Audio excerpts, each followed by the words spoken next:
kind of fucked up because my only two nicknames that I had was offsprings and my brother nicknames, right? So like my younger brother, he was Milo, and my older brother was Patches, and my only two nicknames was Young Patches and Big Milo, right? And that was hard because like nobody could identify me. I hardly had any friends or anything, right?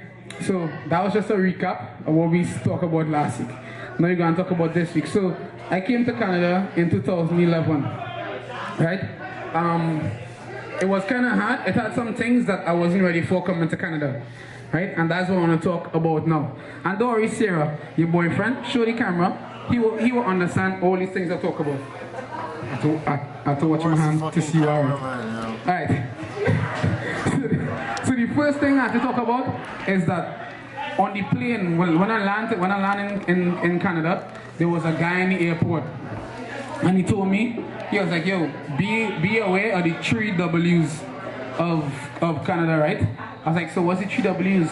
He said, you'll find out one day. I was like, no, just tell me. He's like, okay, I'll tell you to save you the pain. The 3 W's is the weather, the whiskey, and the woman, right? And I'm gonna explain in a short time how the 3 W's fuck me up all at the same time, right? So for anybody who know coming to Canada all of a sudden, don't drink with white people because that'll fuck you up, and don't pre-drink. That's another two things that fucked me up coming to Canada, because in Trinidad we never pre-drink. We don't reach the party drunk, you know? Whereas in Canada we reach the party drunk, you know? And to me it was a little too much, because my drunk isn't Canadian drunk. You know, my drunk is kind of disorderly drunk, you know? So I remember this one night, my buddy called me on the phone. He was like, yo, dog, let me go and hit the club, let me see what's going on, you know? So I was like, okay, cool. It was like 10 degrees outside. So I was like, yo, I'm just warm. He was like, you sure you want to do that? I was like, yeah, I'm just warm. And Trinidad warm isn't Canadian warm. Canadian warm is like wearing sweaters and stuff. So Trinidad warm is like wearing like vests and that kind of thing, you know? That's how we dress warm, you know? I was like, yo, I'm just warm. It's 10 degrees. I'm going to jump in your car. We're going to go to the club. I'm going to jump back in your car and then go home. Why do I need to dress like cool, you know? He's like, yo, let's go. I was like, okay, cool. It was 10 degrees, right? So I was drinking whiskey all night at this pre-drink, bro. Drinking whiskey all night. Get to the club, drinking whiskey all night, right? Drinking with, yo, white people buy shots and don't tell you the names of stuff, right? So I was drinking like wherever they buy at first. But eventually I was like, yo, you know what? I'm kind of fucked up, right? I won't drink no more. He was like, yo, Vaughn, one more shot. I was like, no, it's all good. He was like, yo, Vaughn, one more shot. I was like, okay, one more shot. This guy buys a shot called the 3 Wise Men, right? Which is 3 different shots, but one name. You know, I was like, yo, fuck, dog. I was like, okay, cool. I don't go fuck, let go, right? So I ended up meeting like the best looking girl that you could ever meet this night, and I'm like, she was so sexy. She had a big ass, everything, bro. Like everything you could picture in a girl, this girl had. Yo, I was dancing with this girl all night. Everybody watching me on the dance floor like hating, bro. Guys watching me hating, girls watching me hating, you know? After the club, so this is where these two stories have to get kind of fucked up, right? So after the club, we go, she's like, yo, wherever you going, I going. I said, okay, cool. So I don't know that my scene fits. You know, I was like, okay, cool, tonight I'm gonna get something. I said, okay, cool, let's go. Walk outside the club, had snow to my calves, bro. Like snow to my calves. I was like, oh shit. This night we were in the bar, so like it had no taxis working. We had to walk for half an hour. And I had on flip-flops, a short pants, a wife beater, and it was in the snow, right? We eventually get a cab half an hour later, right? We get to my house. Somebody mentioned something about whiskey dick. I was drinking whiskey all night. I don't know if it was the whiskey dick or the cold weather, but I just couldn't get hard. And I just couldn't get hard, you know? And then when we reached home, it was a good thing too, because it turned out that the girl was real ugly, dog. So like me walking through the cold actually sobered me up to see the girl's face, you know. And at that point, I was kind of happy that I had whiskey dick or cold dick or whatever I had, dog. Wake up the next morning, it happened. The girl was fucking my roommate. I couldn't fuck it, so she went and fucked my roommate. And she had to get her scene fixed. You know? And that's that, you know? So that's one thing that I wasn't ready for. And next thing I wasn't ready for was Canadian sex, bro. I wasn't ready for Canadian sex. In Trinidad, sex is simple, bro. Sex is simple. You get a girl, it go in, it go out. It go in, it's simple shit, right? But I'm a firm believer when in Rome do like the Romans. So I went to my Canadian friend, I said, yo, dog, what we need, what like what the girls like here, because the girls here is like, they're super freaky. He was like, yo, you need to eat some ass. I was like, eat some ass? I said, okay, I'll try it. I'll try it. And I know you're laughing because you're not come from Jamaica, but I'll give you 2 more months. You never had a finger up your ass. Hey, hold on.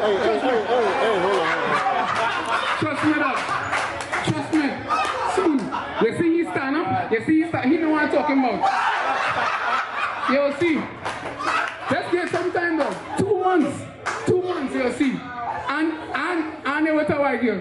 You'll see. Don't worry, you'll come to me and ask me what to do in that point in time. Right? You're sure gonna get finger up your ass. Yo. Right, so.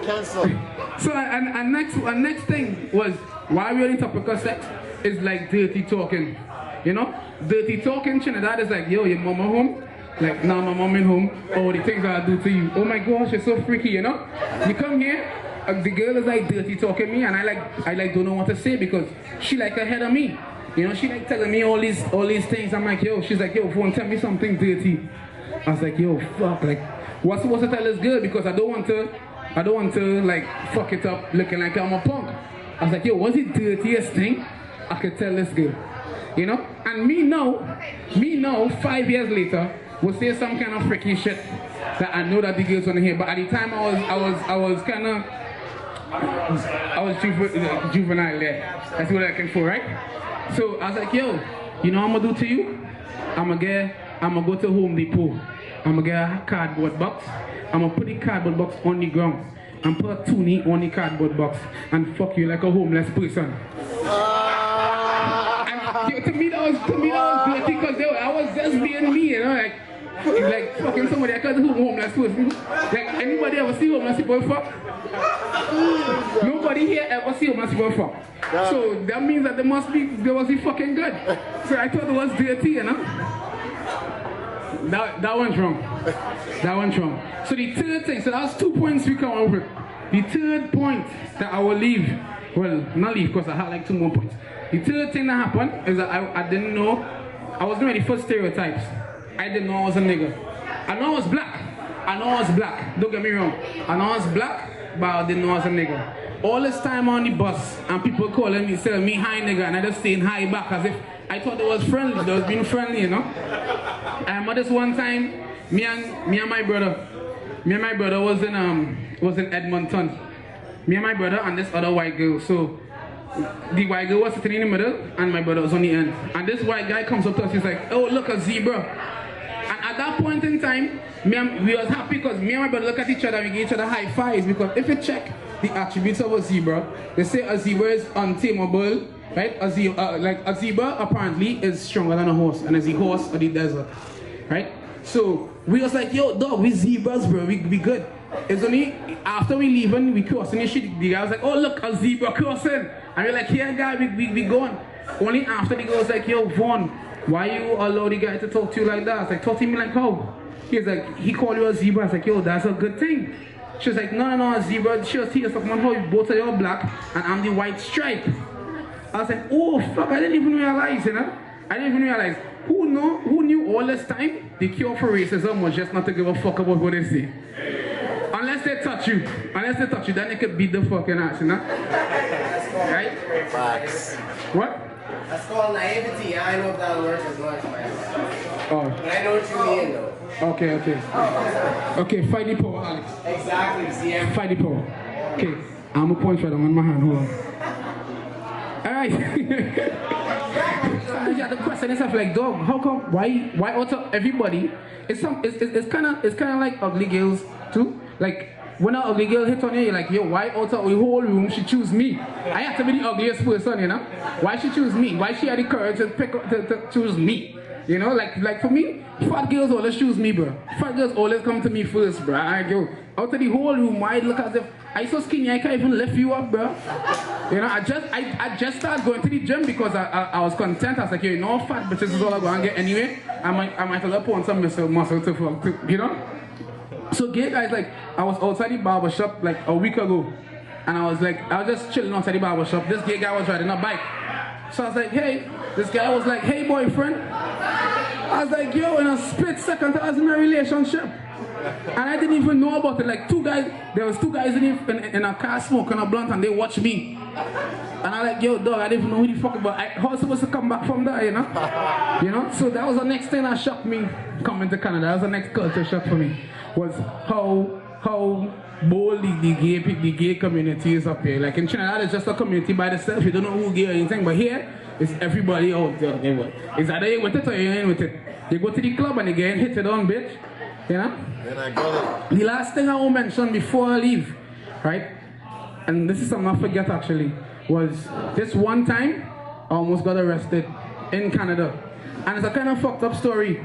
Because what happened is that in Trinidad, we start working at a later age, right?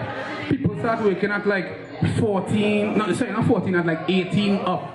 At 14, people don't work. We have so much homework and so much schooling to do. We don't work at 14, right? Your bill? So I come to Canada, fresh off the plane, walk into McDonald's, right? I go up to the cash register. I'm like, yo, can I? He's like, yo, will I take your order? I'm like, yo, can I have a number 4? I was like, wait. How old are you? He was like, oh yeah, bro, I'm 14. The guy had like pimples on his face and everything. I'm like, you 14, bro? He's like, yeah. I was like, okay, I'm gonna slip you a note, read the note, and just follow what happened. Because to me, I thought it was like child labor, you know? I didn't know I don't know, his parents sent him to work at 14, you know? So I gave him a note, and today I bring the note actually. And I'll read the note for you guys and see how I end up going to jail. Eh? Yeah, I found it back. So the note went, the note read, hey buddy, exclamation mark, exclamation mark. Shh, exclamation mark, exclamation mark. Don't tell anyone I gave this to you. ... Come with me if you want to live. Meet me around the corner. The black guy wearing a polo hat driving the white van. That's when I see 2 cops coming on the corner, and that's when I know, yo, I don't care what the cop coming for, I had to run. Oh, shit. Right? And all in all, that was my first 5 experiences in Canada. Right? Thanks.